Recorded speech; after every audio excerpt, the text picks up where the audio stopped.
ये लीजिएगा कि किसी वॉशिंग मशीन की लागत टीवी की लागत से 80% कम है। यदि वॉशिंग मशीन की लागत 81% बढ़ जाती है और टीवी की लागत 12% कम हो जाती है तो 5 वॉशिंग मशीन और 4 टीवी की कुल लागत में प्रतिशत परिवर्तन क्या होगा।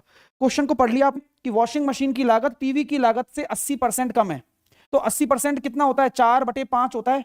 हाँ, टीवी की लागत से, यानी कि टीवी की लागत अगर 5 यूनिट है तो वॉशिंग मशीन की जो लागत है वो 80% कम है, यानी कि 1 हो जाएगी। ये बात आपको क्लियर है? बोले सर अच्छी बात है, समझ में आ रहा है।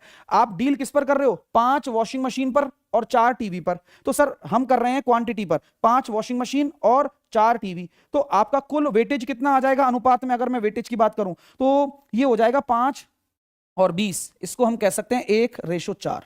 ठीक है, अब आते हैं आगे। अब इस वेटेज में जो प्रॉफिट और लॉस की बात हो रही है वो लिखते शुरू करते हैं कि भाई आपकी वॉशिंग मशीन पर क्या हो रहा है। सर वॉशिंग मशीन की लागत को 81% बढ़ा दिया गया, यानी कि इंक्रीज कर दिया गया। तो परसेंटेज इंक्रीमेंट डिक्रीमेंट की बात हो रही है। 81% इंक्रीज है तो पॉजिटिव में आया, और 12% घटा दिया गया टीवी की लागत तो माइनस में आया। तो ओवरऑल क्या इफेक्ट पड़ रहा है, अब ओवरऑल इफेक्ट निकालते हैं। ओवरऑल इफेक्ट मैं आराम आराम से बताऊंगा जिससे आप सीख भी पाए, ठीक है ना। तो ओवरऑल इफेक्ट निकालने के लिए क्या करना होता है, 81 एकम 81 माइनस 12 चौके 48/5, 4 और 1 5।